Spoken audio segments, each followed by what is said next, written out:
Hola, ¿cómo están? Vamos a hablar sobre desafíos y temas críticos de la educación en la actualidad. Para empezar, citaré esta frase de Albert Einstein que me gusta mucho para empezar con el guión. Nunca consideres el estudio como una obligación, sino como una oportunidad para penetrar el bello y maravilloso mundo del saber. Bueno, el conocimiento se ha instituido en la base del desarrollo social y económico, constituyendo la inversión educativa en un factor fundamental para lograrlo.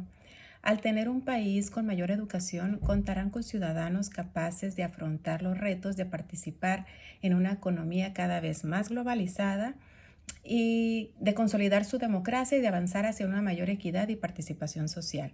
Esto lo menciona Márquez en su texto El financiamiento de la educación en México, problemas y alternativas.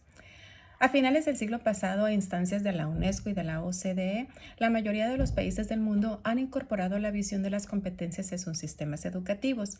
México ha tenido la necesidad de migrar poco a poco el modelo de competencias con el fin de preparar al ser humano a enfrentar y responder a las necesidades en un mundo globalizado, mencionado por Castellanos en su texto Educación por competencias. Competencias es la capacidad de afrontar demandas complejas en un contexto particular, un saber hacer complejo, resultado de la integración, movilización y adecuación de capacidades, conocimientos, actitudes, valores utilizados eficazmente en situaciones reales, que quede claro, ¿no? Es decir, saber hacer de forma reflexiva, susceptible de adecuarse a diversos contextos, por lo que se debe crear nuevos ambientes de aprendizaje y nuevas formas de concebir la función del docente. Esto lo menciona Moreno en su texto de Competencias en Educación, una mirada crítica.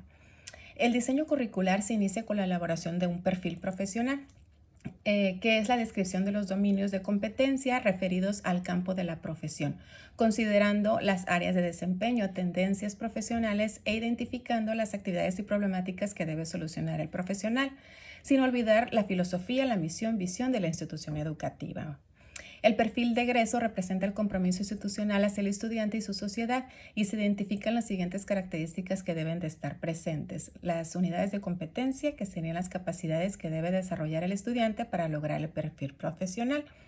Los elementos de competencia, que son actividades concretas que debe llevar a cabo el estudiante para cumplir con la competencia. Los saberes, que son cognitivos, procedimentales, actitudinales, los indicadores de desempeño, que serían los criterios para que el estudiante realice la competencia con idoneidad. Y por último, las evidencias, que sería que el estudiante demostrará la adquisición de sus competencias. Todo esto lo menciona Castellanos en su texto Educación por competencias. En México, en las últimas décadas, el gasto público en educación ha crecido en forma consistente. Entre 1990 y 2010 aumentó de 232.439 millones a 696.119 millones, avanzando la cobertura en los niveles de educación básica, pero con recursos insuficientes en los niveles postbásicos, donde la cobertura es muy baja y los costos por estudiantes se elevan, provocando desigualdades educativas que se manifiestan en regiones y entidades federativas, afectando a sectores de la población de menores recursos. Los recursos destinados a la educación constituyen una inversión estratégica para el desarrollo.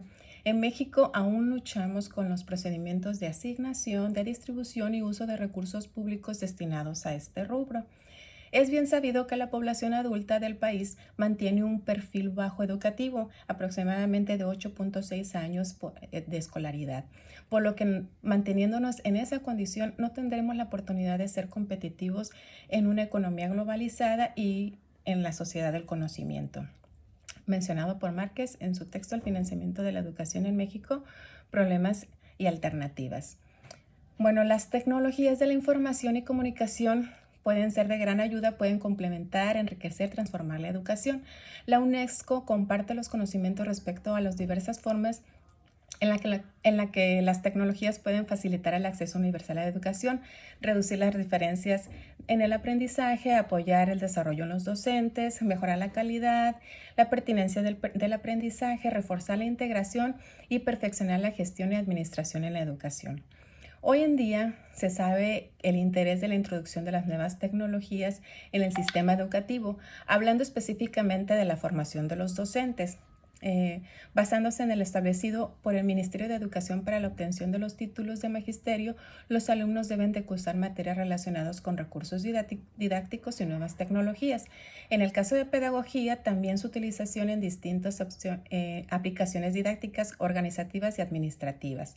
La escuela es la institución que desempeña el papel más importante en la formación tecnológica, ya que generará actividades formativas específicas dentro y fuera del currículum escolar obligatorio, teniendo la capacidad de formar estudiantes sin criterio de selección de información recibida o, muy importante, alumnos críticos dispuestos a interaccionar y adquirir información por diversos medios, mencionado por Domínguez en su texto Nueva Tecnología de Educación en el siglo XXI.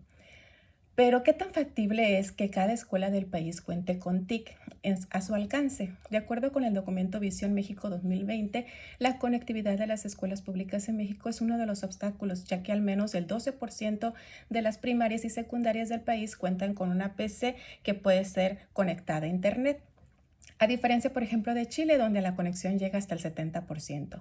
El 10 de septiembre del 2015, la Secretaría de Comunicaciones y Transportes firmó un convenio con la Unión de Empresarios para la Tecnología en la Educación para proporcionar conexión gratuita a más de 600 escuelas del país. Aunque el gobierno federal ha trabajado para incluir las TICs en la educación pública, este es aún insuficiente y la tendencia aún es bastante centralista, por lo que es necesario involucrar a todos, alumnos, maestros, padres de familia, autoridades, para poder determinar si una institución está teniendo adecuados resultados, hablándose de TICs o hablándose de modelos de competencia, es necesario apoyarnos en una evaluación. Y de esto contamos con dos tipos de evaluación, recordemos nada más, la interna y la externa. Hablando de evaluación interna, tiene como finalidad obtener información necesaria para promover mejoras en la organización y funcionamiento de los centros. Se centra en los procesos educativos, le corresponde al consejo escolar la evaluación del proyecto del centro, plan anual, la evaluación de los resultados académicos, la eficiencia del centro y se refiere a la evaluación de la práctica docente de la escuela, de la zona escolar, evaluando al personal y la institución. A diferencia de la evaluación externa, pues tiene la finalidad diagnóstica, de la que se obtendrá una valoración de políticas educativas. Le corresponde a la Inspección de Educación evaluar los centros y se hará a todo el personal, grupo, directivos escolares, asesoría técnica pedagógica o de supervisión, tomado de la revista latinoamericana de estudios educativos 2014. Bueno, ¿qué podemos concluir con estos desafíos que tenemos hoy en día? La educación en nuestro país es obvio que sigue siendo centralista. Las condiciones por la falta de servicios básicos en algunas comunidades rurales dificultan que estos centros educativos puedan contar con las mismas oportunidades con las que se encuentran las escuelas que están dentro de sitios urbanizados.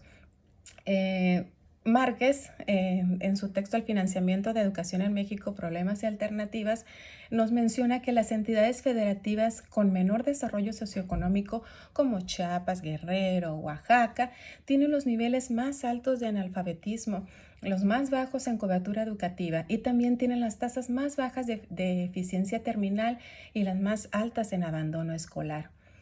Además de obtener los resultados más bajos, la gran mayoría no obtiene los conocimientos básicos para seguir avanzando al grado escolar, por lo que es necesario ajustar la distribución de los recursos educativos bajo un marco de equidad que atienda a los diversos factores que provocan la existencia de desigualdades educativas. Además, la posibilidad de obtener logros de aprendizaje similares a toda la población, independientemente del contexto socioeconómico, cultural e individual en el que se desenvuelva. Muchas gracias.